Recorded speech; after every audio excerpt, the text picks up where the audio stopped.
అసలు మీ గురించి తెలంగాణ ప్రజలకందరికీ తెలుసు, మరి ముఖ్యంగా వరంగల్ ప్రజలకు.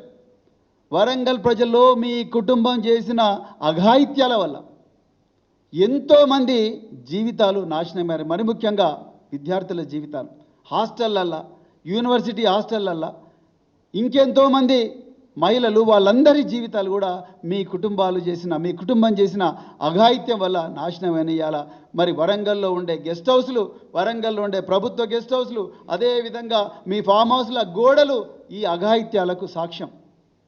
అందువల్లనే ఆ రోజు 2002లో ఇప్పుడున్న జమ్మూ అండ్ కాశ్మీర్ డీజీపీ నలిన్ ప్రభాత్ గారు మీ కుటుంబానికి వరంగల్లో హన్మకొండ చౌరస్తా దగ్గర బహిరంగంగా కౌన్సిలింగ్ ఇచ్చిండు.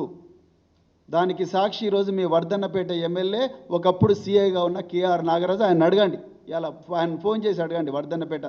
మీరు మా గురించి మాట్లాడతారు, మీరు నా గురించి, కేటీఆర్ గురించి మాట్లాడే అర్హత మీకున్నదా అసలు సురేఖ గారు? మీరు రోజు బీర్లు, బిర్యానీలు, రేవ్ పార్టీల గురించి వీడియోలు చేసే మీరు మా ఆకలితో అలమటిస్తున్నా, ప్రతిరోజు కూడా విషాహారం తిని తల్లడిల్లుతున్నా, విషాహారం తిని హాస్పిటల్ పాలైతే వైద్యం దొరకని దీనమైన స్థితిలో ఆర్తనాదాలు చేస్తున్న పిల్లలు బాధలు మీకు అర్థమవుతాయా సురేఖ గారు?